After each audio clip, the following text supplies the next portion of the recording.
Greetings, cinephiles. Are you looking for a movie analysis podcast that stands above the rest? Then look no further than Collateral Cinema, the only movie podcast that matters. We analyze good movies, we analyze bad movies, and yes, we also analyze the in-betweens of the world of cinema. So if you like what you hear, find us on Facebook, Instagram, and Twitter. And listen to us on Apple Podcasts, Spotify, Google Podcasts, and wherever you get your podcasts. And yes, my friends, we are 420 friendly. So when you listen to us, smoke it if you've got it. And now, here's a new episode of Collateral Gaming. The show starts right now. I'm Ashley Chancellor. And I'm Bo Maddox. And this is Collateral Gaming Game Launch.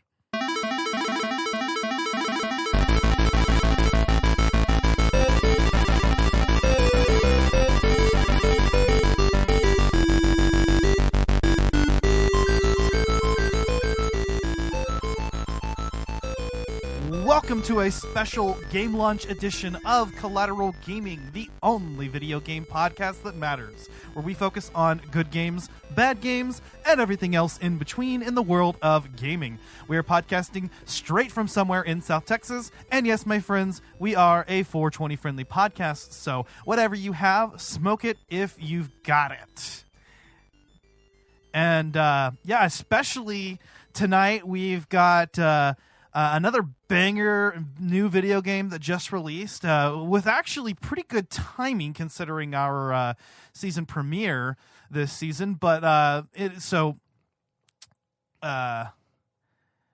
aptly, I have Mr. Bo Maddox from Collateral Cinema special guesting on this episode. How's it going, Bo? It's going well. You know, I mean, it was an interesting new year and everything, so, I got to play this game. Yeah, so technically we are recording this on New Year's Day. If all goes well, we should have this out by the end of this day or, maybe past midnight, depending on how long it takes me to get this all done. But, this was actually supposed to be the last episode of the year for Collateral Gaming. And it ended up being our New Year's episode, whatever. We have actually pumped out a ton of content between both podcasts on our respective seasons so far. Oh, man, it's been kind of crazy these last few weeks, I mean, we had all the holiday content, of course, our Adult Swim holiday episode special. There's our Saving Christmas, with Victims and Villains. I mean, it was crazy. And then the Bad Movie December, of course, that was going on as well. So, yeah. Yeah, I know. With Collateral Cinema and with Collateral Gaming, I mean, we have our numbered episode this last month was supposed to be Zelda. That's also bleeding into January a little bit. No worries. But we also had we got part one of that out, and we got out God of War Ragnarok, our holiday special. And on the holiday edition of the bonus round, we talked about the Angry Video Game Nerd, and that was a pretty fun episode. Oh, yes. I look forward to going back to the Angry Video Game Nerd one more time. I mean, he has so many seasons that we can review, so, I mean, that's something that I'd like to get into. Yeah. But anyway, Happy New Year, everybody. Everybody who's listening, we're looking forward to 2023 and the upcoming episodes so far. But today, on this episode, we are talking about Crisis Core Final Fantasy VII Reunion. That is the remaster/remake. It kind of blurs the line between the two. More on that later. Of the original PSP Final Fantasy VII spinoff, Crisis Core Final Fantasy VII. Now, this is, for me and for a lot of other people, this is our first time actually playing this, because this was locked to the PSP for the longest time, and I never really had a PSP back in the day, so, I mean, I never really got to play this. I mean, I barely even got to play Dirge of Cerberus, and that was on PS2. Yeah, so, like I talked about in my Final Fantasy, and on our Final Fantasy VII episode, which was our season premiere, we covered both the original and the remake. This was kind of my first introduction to the Final Fantasy VII compilation, or even Final Fantasy in general. I mean, I can't say that there's been that many times, if at all, that I've picked up a Final Fantasy game before. Okay, that's not true. I played a little bit of 13-2 back in the day, but I never got into this franchise. So this was kind of my introduction here. So, I mean, and I never had a PSP growing up either. I was a Nintendo guy, so I had the Game Boy Advance and the DS and the 3DS. But so yeah, no, this was my first time playing this game. For a lot of people, like you said, I mean, this game was exclusive, and it was actually one of the better parts of the compilation, from what I understand. Yeah, and I can see why. I mean, story-wise so far, I mean, I haven't gotten that deep into the game, but given that this is supposed to add a little more clarity to the overall arcs of like Zack, and namely Zack and Sephiroth and whatnot, it was interesting to see it play out. You know, I mean, we watched a little bit of the completionist on it, so he kind of went into what happens later on in the game, but Yeah, and for us, it's not really a spoiler because we know what happens in Final Fantasy VII.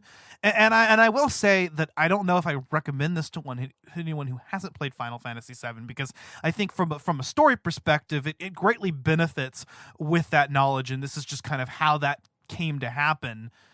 And we're not going to get into spoilers, by the way, on this episode. We're gonna maintain a spoiler free, like we do with our Game Lunch episodes, but. And I think that's apt because we didn't play very far into this game. I got this game right after it came out, and I've played up to, I think, like, I don't know, chapter 3 or 4.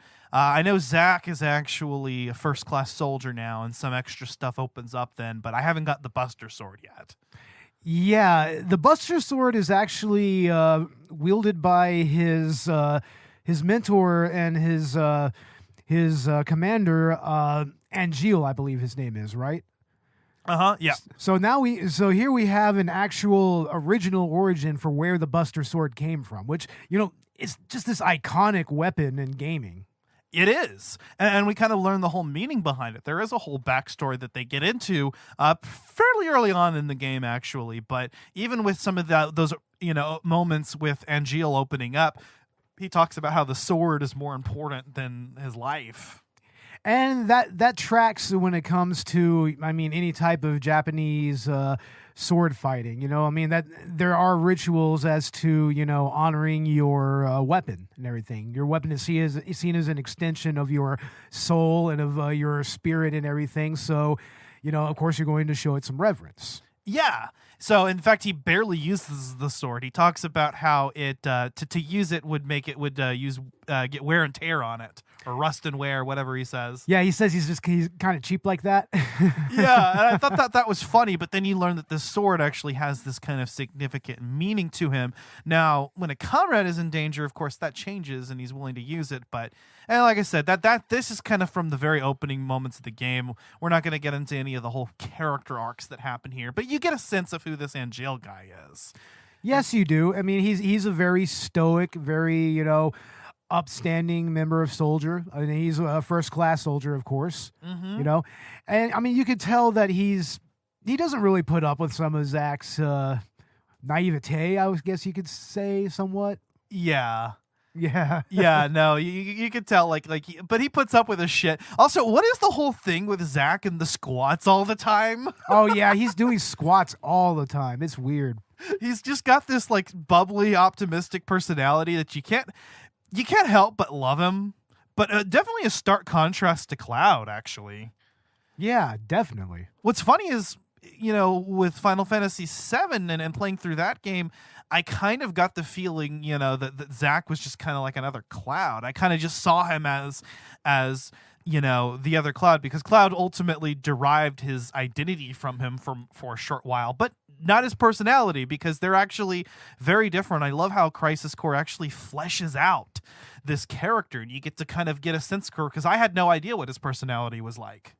Yeah, you only get like bits and pieces of it in the original game. And here, I mean, you see him kind of starting from the bottom a little bit, you know, and working his way up to Soldier First Class and whatnot, you know, and then leading into where it ends up with him taking his last stand and everything. Right. And we actually get to see that in Remake as well.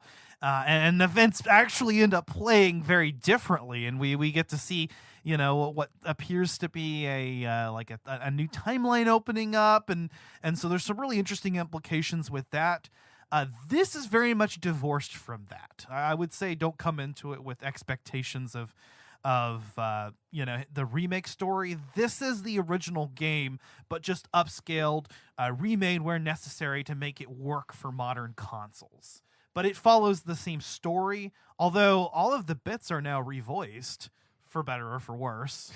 Yeah, I never really got to hear the original voice actor for Zack, and I remember some circles were really up in arms with that, because They were. I mean, apparently it was a very memorable, iconic performance or whatever, Yeah, so looking up about this game, apparently a lot of people felt attached to the previous voice actor.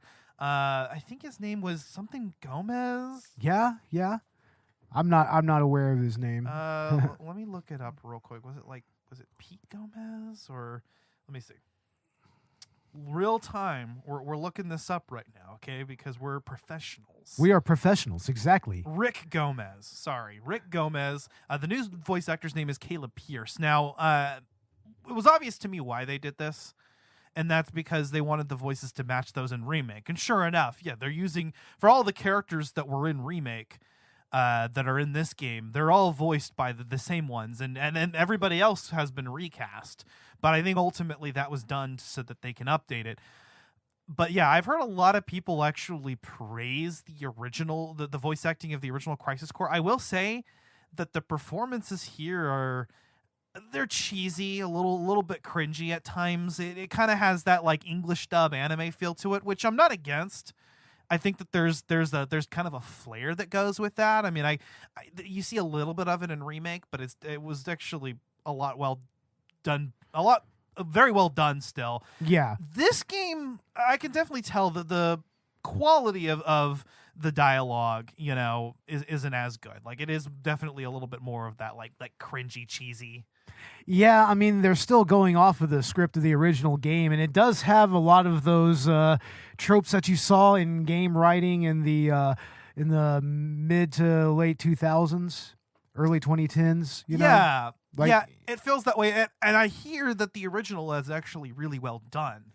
It is, yeah. So I'm surprised to hear that, because I definitely feel like, if there's anything that this one doesn't do better than the original, which I haven't played, it's probably that. Every other facet of this game, though, like as far as like the gameplay is concerned, and even just the presentation of the story, is it seems to be a lot better. I mean, I've heard about kind of how the original plays, and there's this, you kind of use the shoulder buttons in order to actually cycle through all of your available actions. So you can only attack if that's what you have selected. You can only use this materia if that's what you have selected. You can only use items if this is what you have selected.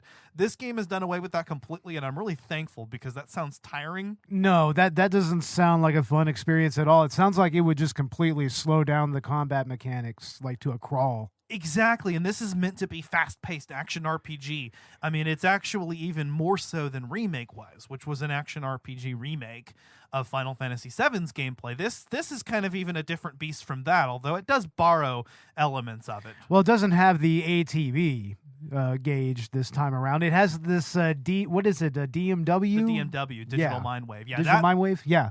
Yeah, so Crisis Core has this whole like DMW mechanic, and it's the spinning slot wheel that I think in the original actually frequently paused combat and kind of brought it to a standstill. Here, it's actually really nice. It's just kind of sitting there in the corner. I don't even pay attention to it most of the time, but then usually like these little status effects will pop up on screen, and it'll say that you've gained MP or AP, or you're invincible for a short while, or you magic doesn't use MP, or commands don't use AP for a short while. And it actually kind of adds this additional element to combat that keeps it fresh, that keeps every experience different, because it's random. Yeah. I can kind of see I don't remember what I was going to say. You can kind of see, you can see what I mean, right? Like the whole DMW system allows it to where every battle is unique and does something a little bit different. In fact, you don't even level up conventionally like you do in any of the other RPG Final Fantasy entries. I kind of have some mixed feelings about that somewhat, but I mean, I guess that within the context of this game, it's fine. I mean, I'm maybe a bit more of a traditionalist when it comes to that. particular mechanic? I don't feel like it made much of a difference because I felt like if I spent time doing the missions and grinding for a little bit, I gained experience quickly because you do accumulate experience, but the game makes it a point to tell you that you don't see that. You can't check how much that is, but Zach is gaining experience. But specifically when the DMW slot reel hits 777, that's when you actually level up. And so if you've accumulated enough experience, you can actually go up several levels. And just based on luck of the draw, you can level up several times in the row, or you can go a while without leveling up. Yeah, I mean, I guess it does kind of give it more of a different flow, but I don't know. Maybe I just need to play through it a little more. Well, and see, I that's what I figured you would say, and I can see how, hearing that and thinking, like leveling up is a little bit more random, but I found that it didn't make much of a difference. I felt like, if I just kept playing, I would go up a few levels, and I didn't even really pay attention to it. But before long, I was several levels higher. And I think that's what's nice about this game. I think this game really hit its groove for me. And I kind of got a feel for the way that you play Final Fantasy VII games because you're a grinder. I'm not as much of a grinder. Yeah. But the way that this game was structured, the whole mission structure that you can do in between levels, is really nice because you have this set of like, I think 300 total missions that you can kind of tackle, and some of them unlock via story progression, some of them unlock after you complete other missions, but you're kind of left to your own devices, I think, after the first like real chapter. And you get to kind of get a feeling, and the only reason I didn't progress as far on the story is because I just kept doing the missions. Yeah. I mean, that does kind of go up my alley a little bit, I mean, having a more mission-based approach to grinding, I mean, yeah, that I guess that's cool. Yeah, I think it's an interesting way to play the game, and it kind of opened that up because what was really, really fun later on was not only discovering new materia, but there's things like materia fusion.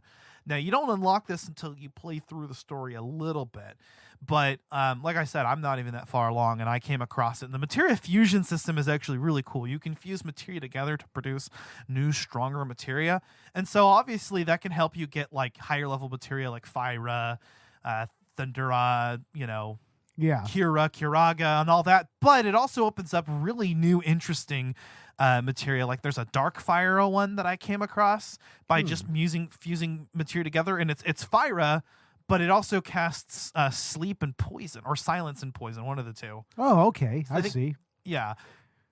So yeah. So you're basically just stacking materia effects on top of each other, sort of. You are, Sort of. but yeah, okay. But there's a whole like science to it.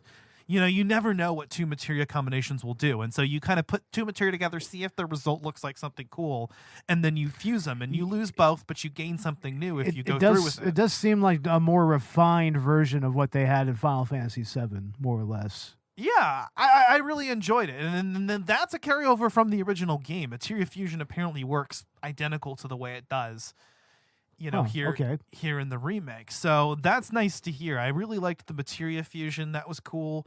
And kind of circling back to the combat, because I feel like this game really emphasized the whole fast-paced combat thing. I mean, some of these battle encounters while you're going through these missions are very quick and easy. Yeah, definitely. But you're gaining experience, and like not only you leveling up, but material will randomly level up. And what's nice about the whole DMW thing is that it not only affects the way that you level up and whatnot, but it also affects just the way that combat flows. Like, are you going to use more magic, or are you going to use more commands, or just kind of just juggernaut the enemy and just come at it with basic attacks? And whenever you get all of these different effects, or you even get limit breaks or summons that pop up in the DMW, which happens plentifully. Yeah. It really just changes every encounter, and you're like, oh shit, okay, I got a limit break. You can knock all those enemies out. Or, hey, I got a summon. This is going to be really useful in this boss fight. Okay. I see. I haven't even gotten that far into using the DMW, so... Yeah, but the thing is with the DMW is you are using it. It's all happening in the background, and that's what I really like the way about how they presented it in Remake, is that, it's just kind of constantly happening. And like you, I mean, I still when I play the game, I'm still kind of lost with the way that the mechanics works. I don't know exactly how the DMW works, but I know that every so often something pops up on screen and it tells me that I've got a limit that I can use, or I've got a summon I can use, and that kind of stocks up, and you can use that whenever you want and turn the flow of combat. So, and then like I said, and just kind of like when things pop up and it's like, you've got unlimited AP for a little while or unlimited MP. I'm like, okay, now that I got all this AP, I'm going to come close in on the enemy and I'm going to use more abilities, the command abilities. Or when I've got unlimited MP, okay, I'm going to, kind of move back a little bit and spam them, go ahead and heal up myself while I can, because it doesn't cost me anything. Shit like that. And I like how that they've incorporated, these aspects of the original game that apparently were like kind of segmented and you had to cycle through them. Now you can attack all of the time. All of the materia are available via a menu that works very similar to the shortcuts in Remake, which I didn't use a whole lot. But in this game, that's how you use materia. So you hold down one of the trigger buttons and you press one of the face buttons, or you can even unlock a couple more and you can use any of your equipped materia. Yeah, that slipped me up here or there a little bit, I mean, as far as like getting into the gist of combat, more or less. I don't know why. Maybe it was just because I'm not used to playing a Nintendo Switch, which is what we played it on, but I don't know. I don't know, yeah, but once you get the hang of it, it's not that bad. I mean, because the remake, again, had the shortcuts menu, which worked very similarly. I just didn't use it. I preferred pausing the game every once in a while and kind of having that turn-based feel for that. This one kind of emphasizes on the hack and slash component, Yeah. So it kind of just never wants combat to come to a standstill. And I think that's important. Even using items, it's like, okay, now we can just use the shoulder buttons exclusively just to switch to whatever item I need. Consume the item. And so we played this on Switch, and I wanted to get it on Switch because I kind of wanted to emulate that feel of playing on a PSP. It definitely has that feel a little bit. Right? I mean, I'm not going to lie. In the end, this is a formerly portable game. Right. So playing in handheld mode just made sense to me, and I have a Switch Lite. So I was like, yeah, this is perfect. But I've seen the graphics on the PS5, and they're phenomenal. I think that's what's playing on this playthrough right here is PS5 graphics, because that looks really crisp.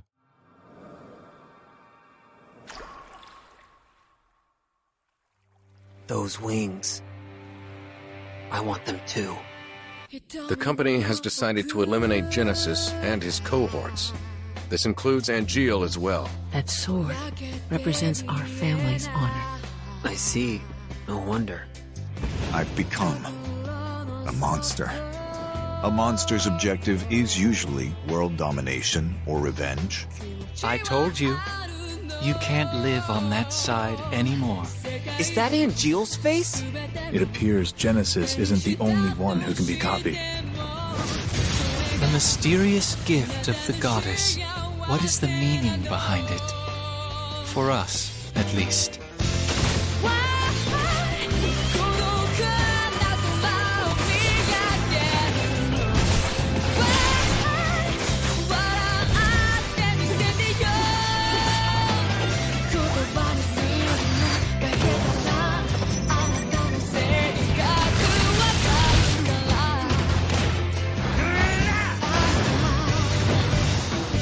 Those soldier people are kind of weird.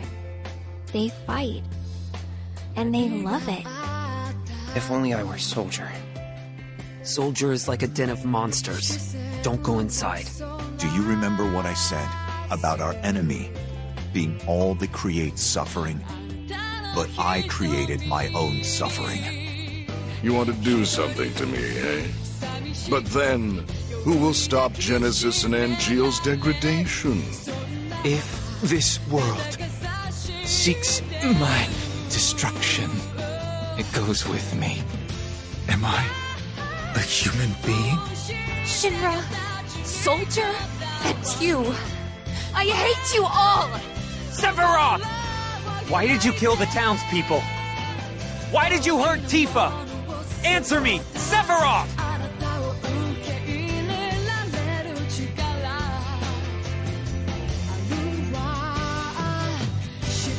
Sephiroth! The army's mobilizing. Find the targets before they do. I want them alive. You hear me? Roger. All right, let's get going. Will I see you again? Hey, Cloud. I have to go to Midgar.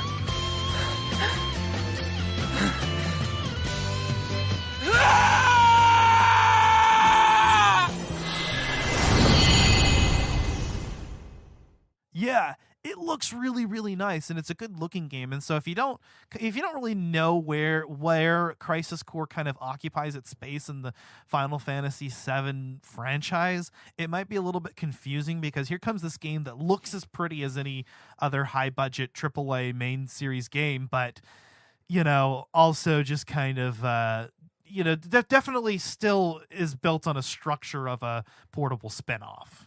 Definitely, yeah. And I mean, excuse me.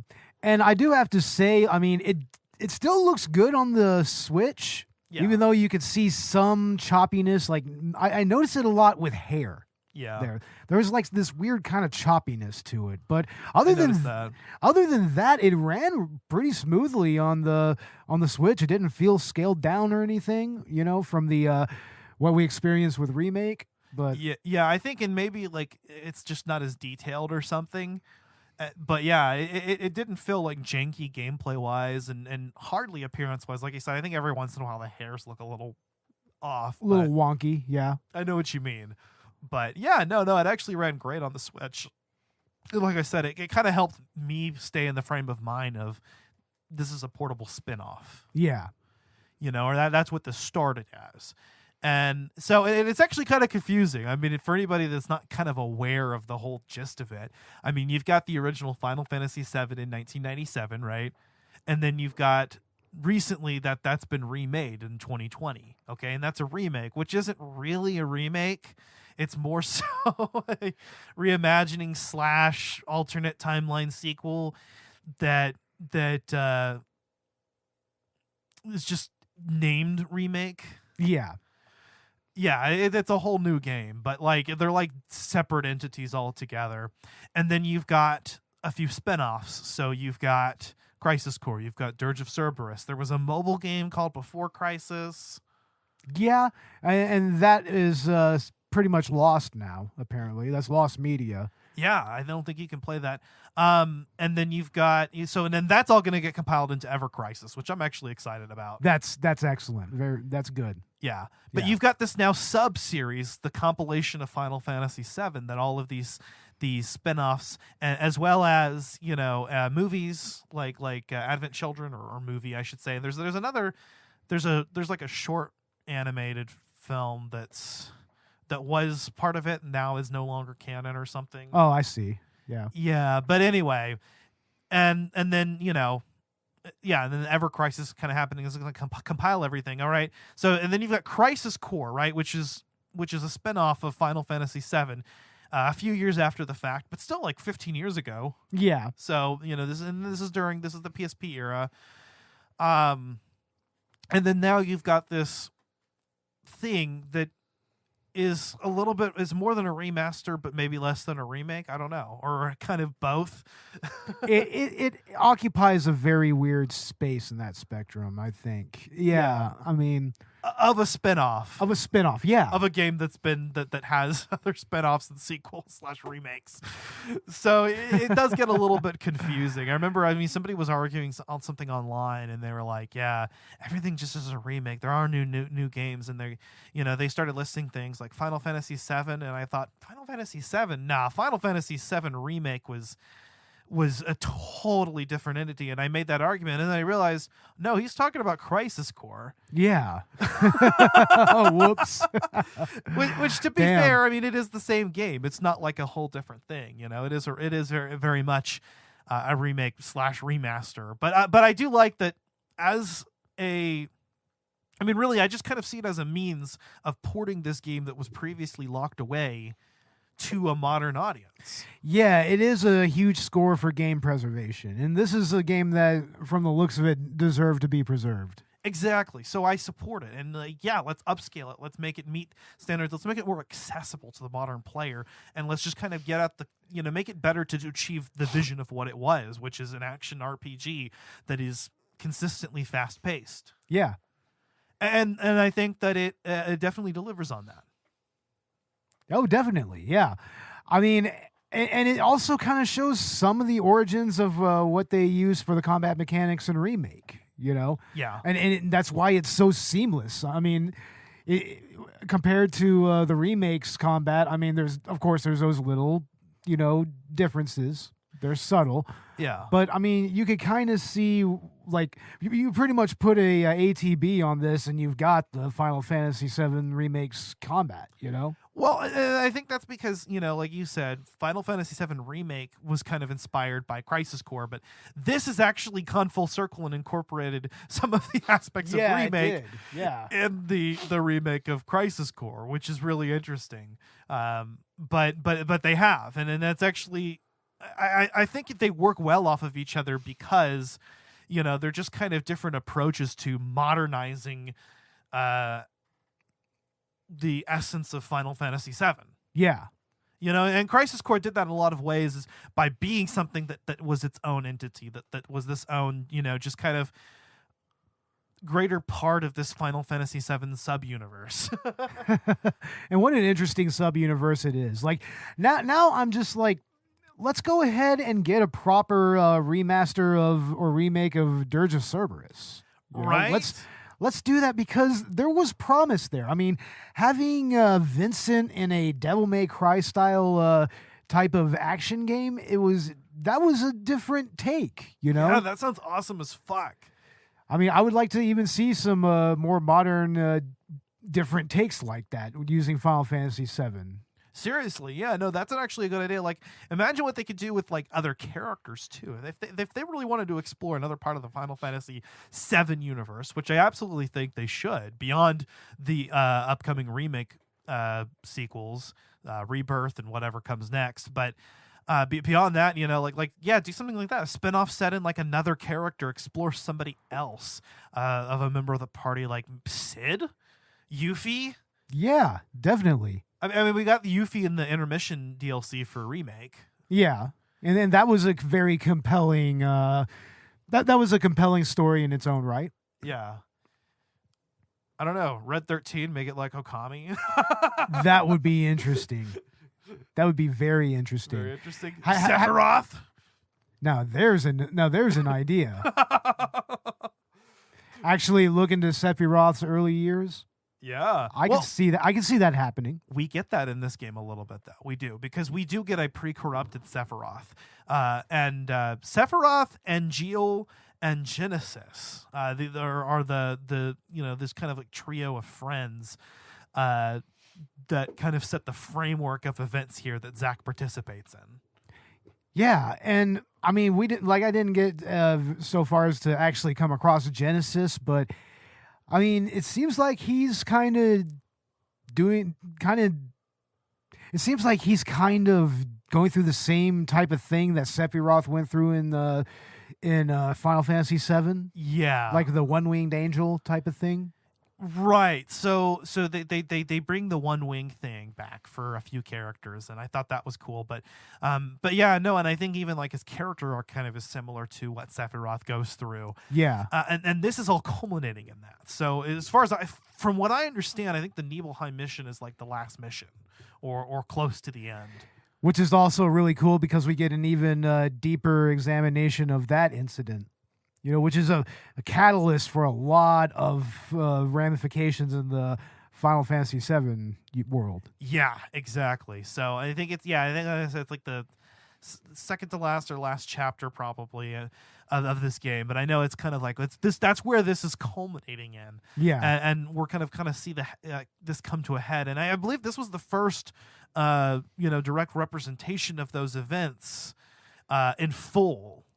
Yeah, because I mean, I think even in the original Final Fantasy VII, we got Cloud's version of events, and then we found out that was actually Zack's. It was Zach's experience. Yeah. But we didn't see that firsthand with Zach, and we do here, and we see it in full context. We have this story that builds up to that moment where shit hits the fan. Yeah. So, and I think that's really cool. Like, I haven't even got to the part in the story where Zach meets Cloud yet, but I know that that's another one of the like central relationships that frame this game, along with his relationship with Aerith, which I have seen now. Oh, okay. The Aerith moments are really sweet, actually, and they kind of actually mirror what later goes on with Aerith and Cloud. So I guess the Cloud Aerith stands may have a little bit of comfort in this kind of seeing those parallels. But I think even for us Tifa Cloud stands, I think it's nice because it sets up Zack and Aerith as a perfect couple. It does. It really does. And I'm kind of excited to see where they're going to go with that in the remake, especially with the whole ramification of Zack looking like he's escaped his fate and is alive. Right. Or maybe in an alternate universe or something. It's like unclear.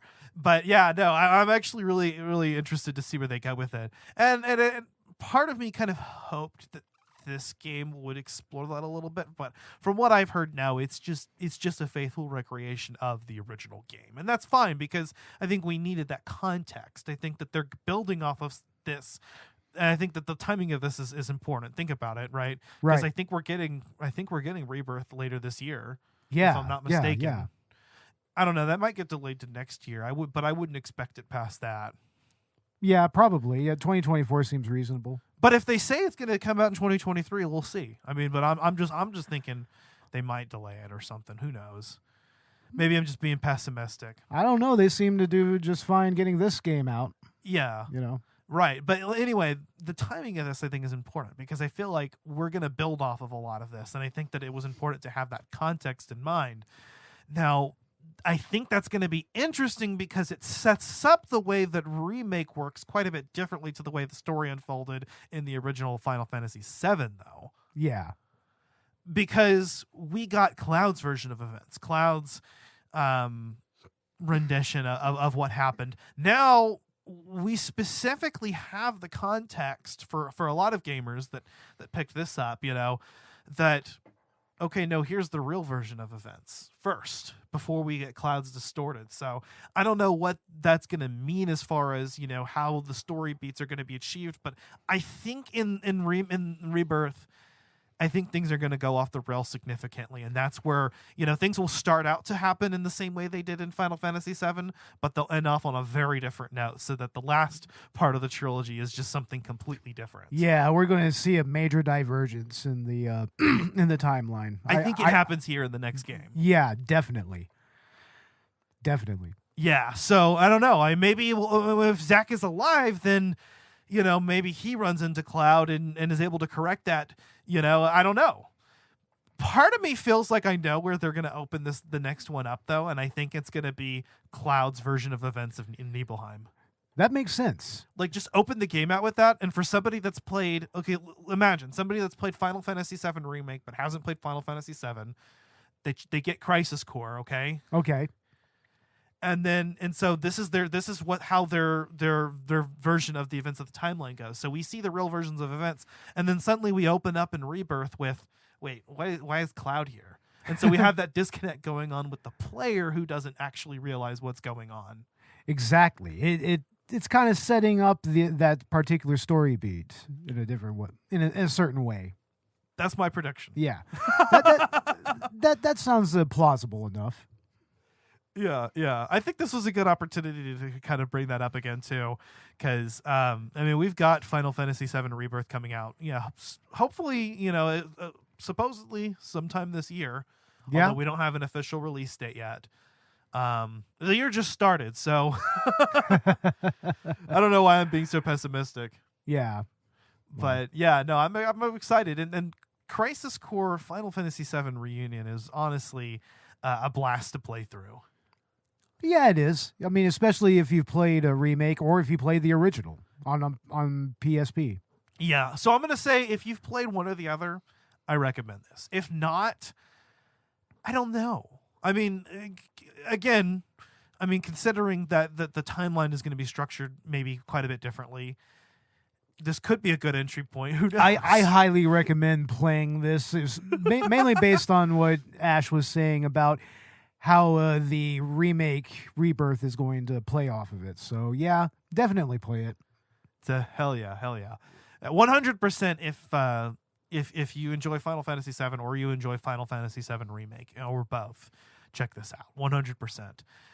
It's a nice, just action RPG, very much modernized spin-off that exists within this universe. And I think it holds up tremendously well.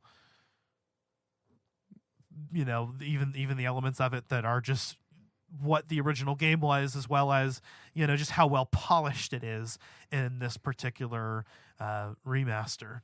Yeah. So, yeah. Hells yeah. So, any final thoughts for you, Bo?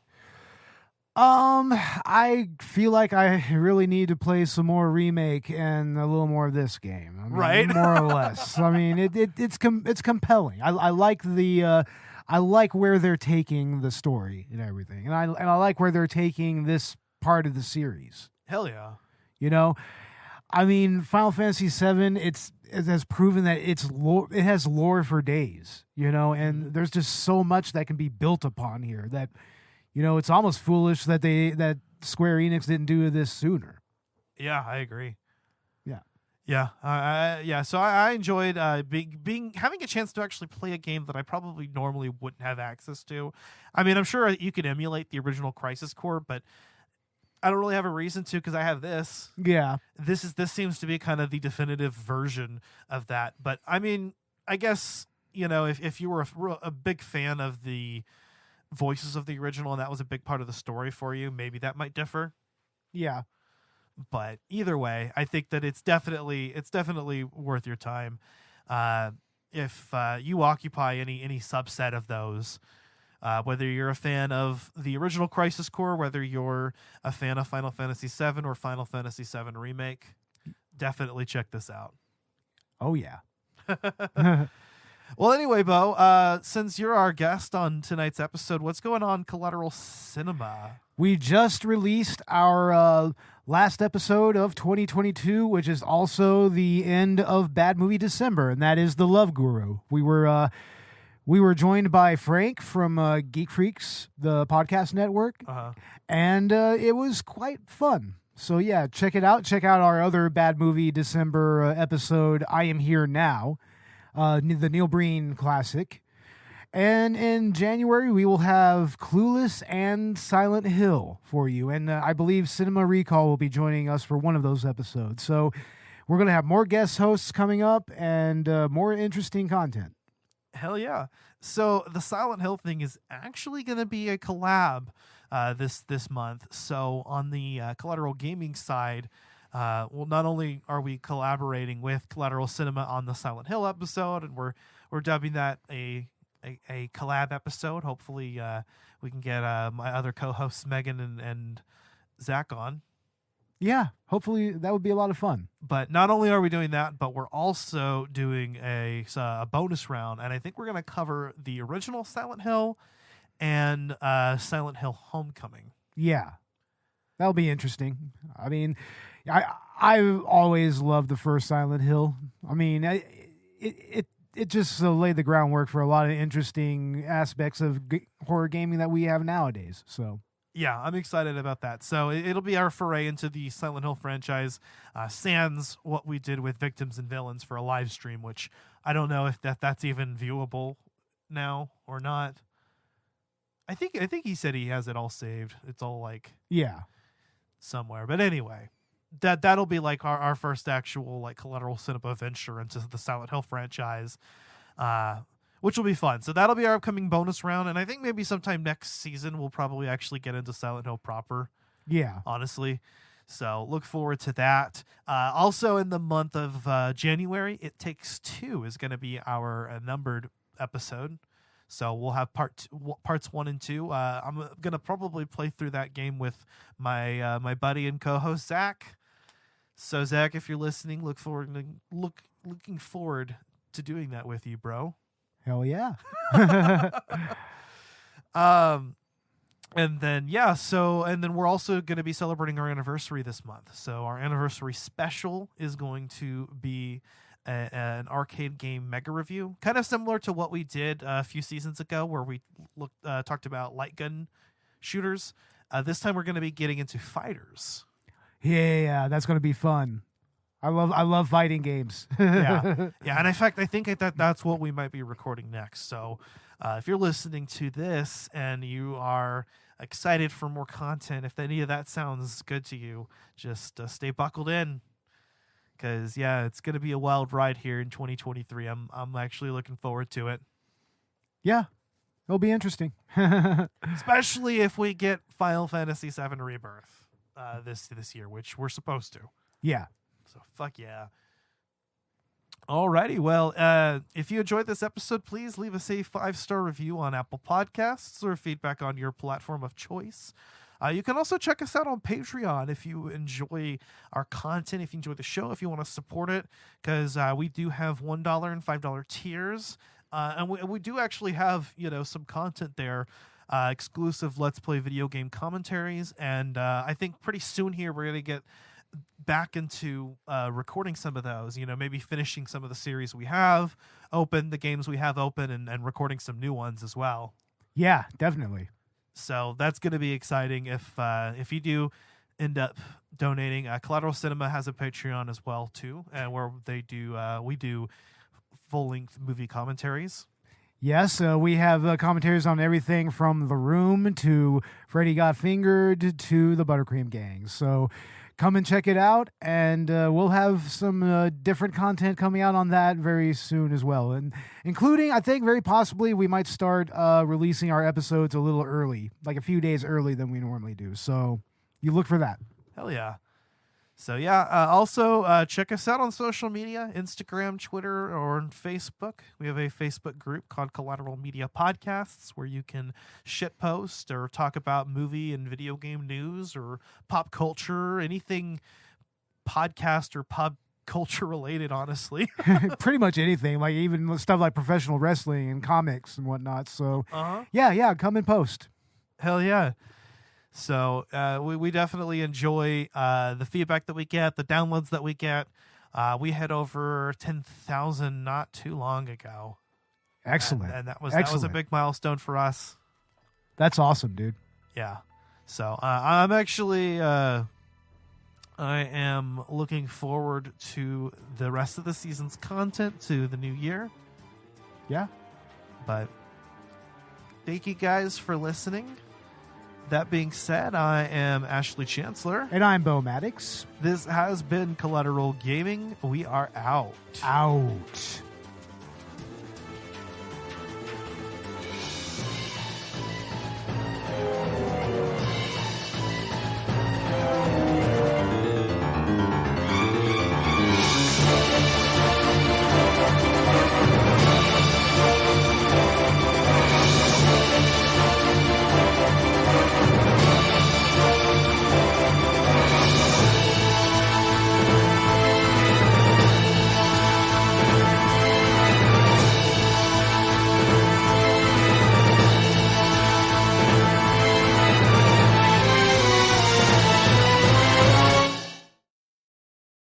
Collateral Gaming is a Collateral Media podcast. All music and game clips are owned by their respective creators and are used for educational purposes only.